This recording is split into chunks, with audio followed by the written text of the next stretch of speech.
تحریک انصاف کی مخالفت کے باوجود پارلیمنٹ کے مشترکہ اجلاس نے انتخابی اصلاحات کا بل منظور کر لیا۔ نگراں حکومت سے متعلق ایکٹ کی شق 320 کثرت رائے سے تبدیل۔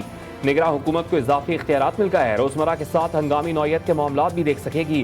نگراں حکومت عالمی معاہدوں پر عمل درآمد کروا سکے گی۔ نگراں حکومت کو نئے معاہدے کرنے کا اختیار حاصل نہیں ہوگا۔ حلقہ بندیاں آبادی کے تناسب سے کی جائیں گی۔ نگراں حکومت ملک کی معیشت کے بہتر مفادات سے متعلق ضروری فیصلے کر سکے گی۔ آئین کہتا ہے ہمیں کہ ہم کیئر ٹیکر موڈ میں چلے جائیں گے، لیکن کیئر ٹیکر سے مراد ہے کہ اس کی پاورز کیا ہوں گی، یعنی کہ اس کی طاقت کیا ہوگی، کیا چیز وہ کر سکتا ہے اس 90 دن کے اندر۔ کیئر ٹیکر ریپرزینٹیو حکومت کی جگہ نہیں لے سکتا۔ پی ٹی آئی کے سینیٹر علی ظفر نے ترامیم اور نگراں حکومت کے اختیارات کو آئین سے متصادم قرار دے دیا۔ کہا حکومت کی منمانی سے جمہوریت کو نقصان ہوا۔ تحریک انصاف ترامیم کے خلاف سپریم کورٹ جانے کا حق رکھتی ہے۔ آئین کا حلیہ بگاڑنے پر ہرگز خاموش نہیں رہیں گے۔ اصلاحات کمیٹی کا بہتر ماحول خراب کرنے والے پارلیمانی جمہوریت کے حامی نہیں ہیں۔ پاکستان پیپلز پارٹی کی جانب سے بھی نگراں حکومت سے متعلق شق کی مخالفت۔ سینیٹر اظہر ربانی بولے الیکشن ایکٹ میں دیگر ترامیم پر کوئی اختلافات نہیں، نگراں حکومت کے اختیارات کو مزید بڑھانا درست نہیں ہے۔ پہلی بار ہوا کہ وزیر اعظم کو خود کئی مرتبہ IMF کے ڈائریکٹر سے ٹیلی فون پر بات کرنا پڑی۔ مزید کہا کہ نئی روایات رکھی جا رہی ہیں، بین الاقوامی سامراج کے کہنے پر ہمیں اپنی اسکیم سے ہٹنا پڑ رہا ہے۔ نگراں حکومت اور قومی اسمبلی کی تحلیل کا معاملہ۔ مسلم لیگ نون اور پیپلز پارٹی میں مشاورت کا پہلا دور مکمل۔ دونوں طرف سے بعض ناموں پر غور کیا گیا۔ وزیر اعظم نے PDM سربراہ مولانا فضل الرحمان سے بھی مشاورت کی۔ شہباز شریف نگراں وزیر اعظم کے نام پر نواز شریف سے بھی رابطے میں ہیں۔ خواجہ آصف کہتے ہیں نگراں وزیر اعظم کا امیدوار اتفاق رائے سے لایا جائے گا۔ فی الحال 2 جماعتوں کی مشاورت ہوئی، دیگر جماعتوں سے بھی کریں گے۔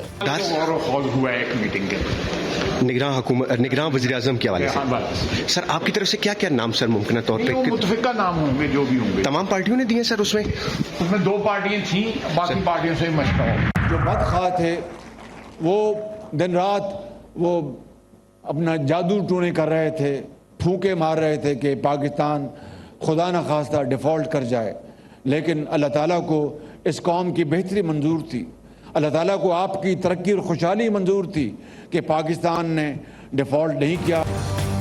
وزیر اعظم شہباز شریف نے کراچی میں مصروف دن گزارا۔ گورنر ہاؤس میں لیپ ٹاپ تقسیم اسکیم اور یوتھ بزنس لون کی تقریب سے خطاب میں کہا کہ اگلے ماہ ہماری مدت پوری ہو رہی ہے۔ ملک کو دیوالیہ کرنے کے لیے بدخواہ دن رات جادو ٹونا کر رہے تھے۔ غریب پہلے ہی مہنگائی کے بوجھ تلے دبا ہوا ہے، اب اشرافیہ بوجھ قبول کرے۔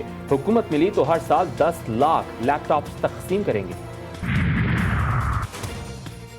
چیمبر آف کامرس تقریب سے خطاب میں وزیر اعظم شہباز شریف کا کہنا تھا کہ الزام تراشی سے کسی کو بھی کچھ حاصل نہیں ہوگا، ہمیں وقت ضائع کیے بغیر مل بیٹھ کر مسائل کا حل تلاش کرنا ہوگا۔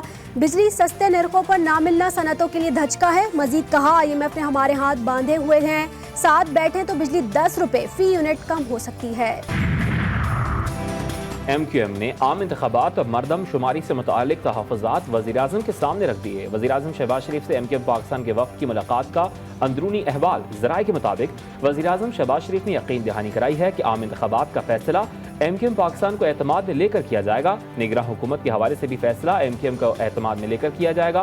عاشورہ کے بعد وزیر اعظم سے MQM کی ایک اور ملاقات کا امکان۔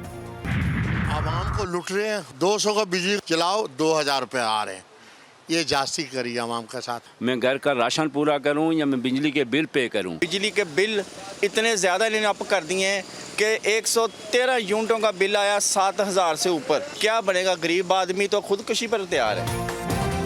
بجلی کی قیمت میں اضافے پر شہری بلبلا اٹھے، کہا بل بھریں یا پیٹ، غریب کہاں جائے۔ نیپرا نے حکومتی درخواست پر بجلی کے بنیادی ٹیرف میں 7.5 روپے فی یونٹ اضافے کی منظوری دی۔ کراچی کے لیے 2 روپے 31 پیسے مہنگی کر دی۔ مجموعی طور پر صارفین پر 4 ارب 30 کروڑ کا بوجھ پڑے گا۔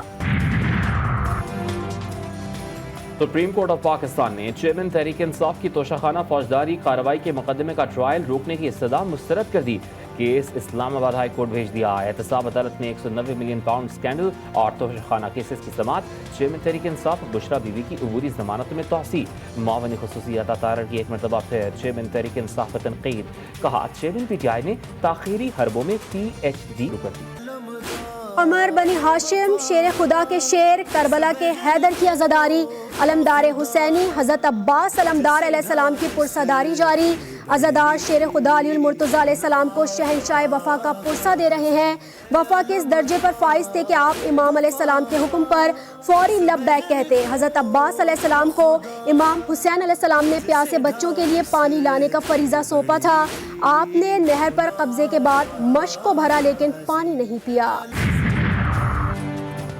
بھارتی فوج کرپشن اور عیاشیوں کا گڑھ بن گئی۔ 2010 سے اب تک کرپشن کے 1080 اسکینڈل سامنے آ چکے۔ افسران اور جوان ملنے والی شراب بازاروں میں بیچنے لگے۔ فوجی افسران کے انکم ٹیکس کم ادا کرنے کے لیے بھی قانون سازی، ہیلی کاپٹر ہو یا کفن کی خریداری۔ بھارتی چیف تیاگی سمیت 4 افسران نے کروڑوں روپے ہتھیا لیے۔ افسران جوانوں کا ویلفیئر فنڈ عیاشیوں پر خرچ کرتے ہیں۔ سپاہی سندوجوگی داس کا انکشاف۔